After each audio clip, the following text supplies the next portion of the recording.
you constantly remind yourself about what you were doing and why and the rules behind it. So I've actually written my rules on a piece of nice paper, and I'm making a habit of reading this once in the morning and also at night, but also regularly thinking about manifesting much throughout the day, just touching in with, you know, how I'm feeling, the flow of money, ideas that I'm working on, opportunities that are around me, and how I can maximize those opportunities, and really like putting myself out there, but also trusting in the universe.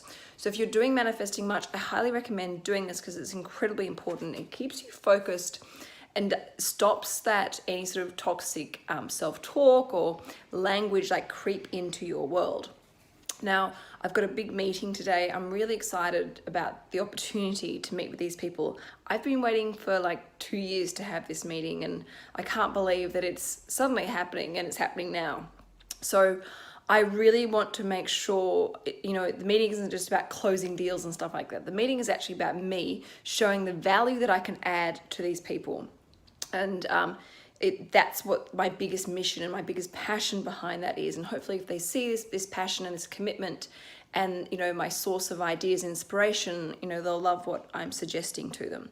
I will report back, but keep me posted on how you're going with your manifesting magic. And thank you to everyone who's been sending me stories about their successes so far. Like, hearing this sends me messages that I'm on the right path in doing this challenge with you and putting it out there, which is a bit scary on YouTube. Oh, and if you haven't already, please make sure you subscribe. I just quickly popped home to have some lunch, and I opened my mail and I just found a check for $153.38, which is a dividend from the $1,000 project share portfolio. Passive income in action. This is why you need to grab a copy of my book, The $1,000 Project, and get on board with investing. I did nothing for this, and I actually forgot I owned this stock. It was part of the portfolio, and I did nothing to earn it. You need to do this yourself. Get on board, and I'm putting this towards manifesting much total, so we'll see what it adds up to at the end of the month. So make sure you subscribe. All right, the other day, actually a couple of weeks ago, I reversed into a car whilst parking. Not great, but obviously I was very grateful for the fact that I had full insurance and I was at fault, and the other person will quickly get their car fixed, and as will I. Anyway, the other day, someone then reversed into me, pretty much what I did to the other person, and I wasn't. And fortunately, they left a really tiny note on my car. Now, I would normally get into my car on the, obviously, driver's side, and they left it on the far passenger side, which I would never have seen, and would have literally jumped in the car and drove off. And it probably would have blown away. But freakishly, I actually approached the car on the other side and saw the note. And I'm very grateful for the person leaving a note, and we're getting it fixed through their insurance, as I'm not at fault. Anyway, I spoke to my insurance company. I'm like, look, I don't want to lose my car for 5 days, because I'm already losing it for 5 days to fix the back, and now I'm going to lose it for another 5 days to fix the front. And the insurance company were like, it's okay, we'll get you to speak to the mechanics, and they'll get you to order, well, they will order all the parts, and we will actually try and get the car fixed all in one big sweep. And because this time now you weren't at fault, you actually qualify for a hire car for the whole time that you lose your car. So again, like manifesting magic, I was thinking, crap, for the time that my car is being fixed, I'm going to be up for like Ubers and cabs, getting to meetings and picking Rocco up, and it's going to cost a fortune. But now it's all magically covered under this blessing of someone reversing into my car and actually doing quite a bit of damage.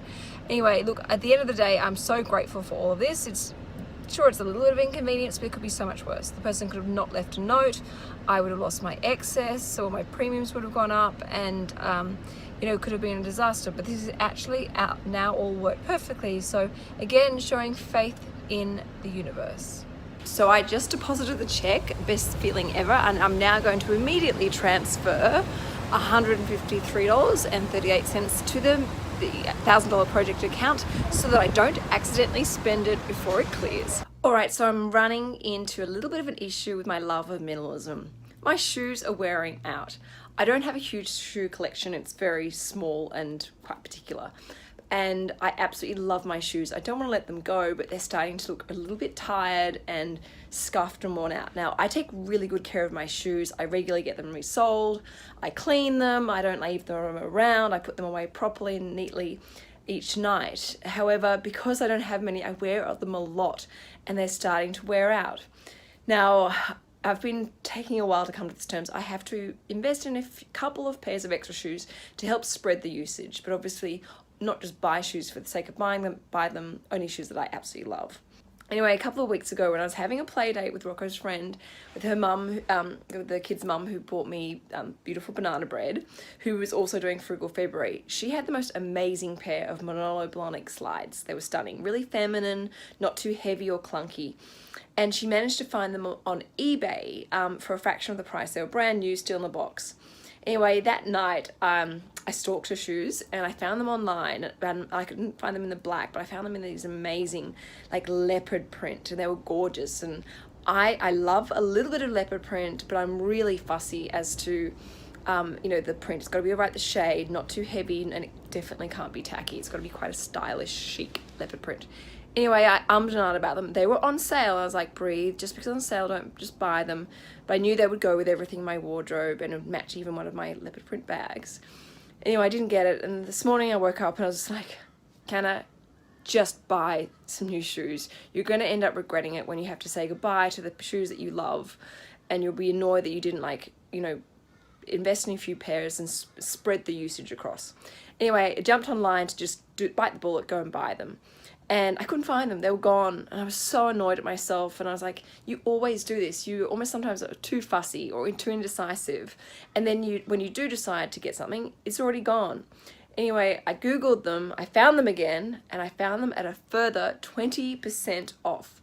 So as soon as I saw that, I ordered them straight away. And hopefully they're on their way. So when they arrive, I will show you. But I pretty much saved 50% off. So again, you know, the universe supporting me in delayed gratification, being patient, and I guess also trusting in the gestation process, like knowing when is the right time for things meant to happen. Like things happen when they're meant to. So overnight, the money came in from Airbnb and I immediately transferred this into the $1,000 project account so I don't get just tempted to spend it intentionally or accidentally on things like new shoes.